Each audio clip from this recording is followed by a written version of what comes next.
अध्यक्ष महोदय, हा राज्यातील ग्रामपंचायत संगणक परिचालकांचा अतिशय महत्त्वाचा आणि संवेदनशील आणि नाजूक प्रश्न आहे. अध्यक्ष महोदय, या प्रश्नाच्या संदर्भामध्ये सभागृहामध्ये सखोल चर्चा होते आणि मंत्री महोदयांनी जे उत्तर दिलंय त्यातून असं जाणवतंय की राज्यातील ग्रामपंचायतीतील जे संगणक परिचालक आहेत ते समाधानी आहेत. आपल्या उत्तरात असं जाणवतंय की ते समाधानी आहेत. राहुल, असंच आपल्या उत्तरात जाणवतंय की ते संगणक परिचालक समाधानी आहेत आणि त्यांचा कुठलाच प्रश्न नाही. पण विधानसभा सदस्यांनी या ठिकाणी ही माहिती दिली की दर अधिवेशनामध्ये हे आंदोलन बोलतायत, मोर्चे निघतायत.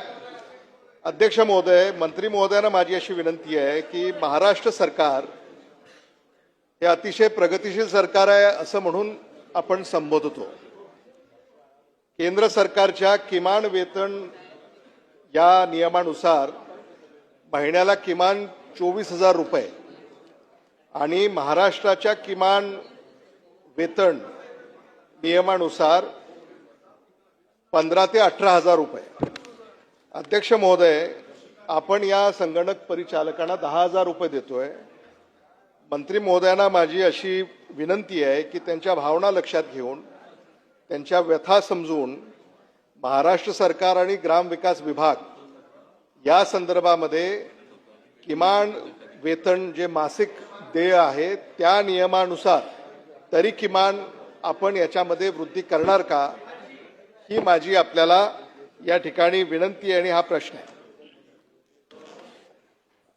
माननीय सभागृहाचे सदस्य देशमुख साहेबांनी जो प्रश्न आता या ठिकाणी विचारला, मी देशमुख साहेब आपल्याला सभागृहाला सांगू इच्छितो की यांची नेमणूक ग्राम उद्योजक म्हणून झालेली आहे.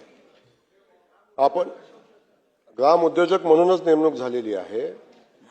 जसं याप्रमाणे सेतू केंद्र चालवलं जातं, ज्याप्रमाणे ई सेवा केंद्र चालवलं जातं, त्याप्रमाणे या सेवा देऊन सेवेच्या मोबदल्यात त्यांनी पैसे मिळवणं अपेक्षित आहे. आणि त्या ग्रामपंचायतीच्या ज्या सेवा देतो त्या मोबदल्यात आपण 10,000 रुपये त्यांना देतो. त्यासोबत ज्या अतिरिक्त सेवा आहेत, आता पासपोर्ट काढणं 65 रुपये, फास्टॅगचं 25 रुपये, पीक विम्याचा फॉर्म भरला तर 22 रुपये, अशा पद्धतीची कामं करून त्यांनी अतिरिक्त उत्पन्न मिळवणं अपेक्षित आहे. त्यामुळे याला ग्राम उद्योजक म्हणून आपण जी नेमणूक याची केलेली आहे त्यांनी त्या सेवा देणं अपेक्षित आहे. मी या निमित्तानं आपल्याला सांगू इच्छितो की आपण अनेकदा बघतो आपले सरकार सेवा केंद्र आहे. सीएमओनं याचा सर्वे पण केला. आपलं सरकार सेवा केंद्र आहे, त्याच्यामध्ये 83% ऍक्टिव्ह असणाऱ्या सेवा केंद्राची संख्या आहे. त्यामध्ये सेतूचं आपलं कार्यालय आहे, 94% ऍक्टिव्हली काम करतात. आणि आपलं जर हे ग्रामपंचायतीचं केंद्र आहे आपलं, ह्याचा ऍक्टिव्ह केंद्राची संख्या 25 आहे.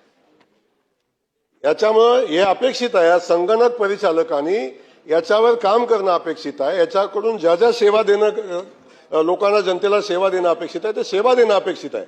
तो आपला नागरिक आहे, तो ग्रामपंचायतीचा आपला सहकार्य आहे, त्याला मानधन मिळालं पाहिजे. या सगळ्या गोष्टी जरी असल्या तरी त्यांनी जनतेला सेवा दिल्या पाहिजेत. आणि सेवेच्या मोबदल्यात आपण एक दाखला घ्यायचं म्हणलं, ग्रामपंचायतीतनं तालुक्याला जायला लागतं.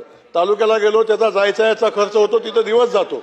त्या सेवा ग्रामपंचायतीमध्ये मिळाल्या पाहिजेत म्हणून आपण याची नेमणूक केलेली आहे. आणि त्यांना त्या सेवा देण्यासंदर्भात त्याचं पोर्टल आहे, त्याहून त्यांनी सेवा दिल्या पाहिजेत हे अपेक्षित आहे.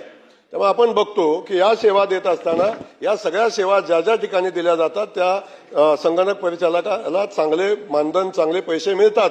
परंतु ह्या सेवाच न देता जर कोण अपेक्षित असेल की फक्त शासनानं मानधन द्यावं, तर हे मला वाटतं तितकंसं योग्य होणार नाही. शेवटी ग्रामपंचायतीची परिस्थिती आपण बघितली पाहिजे.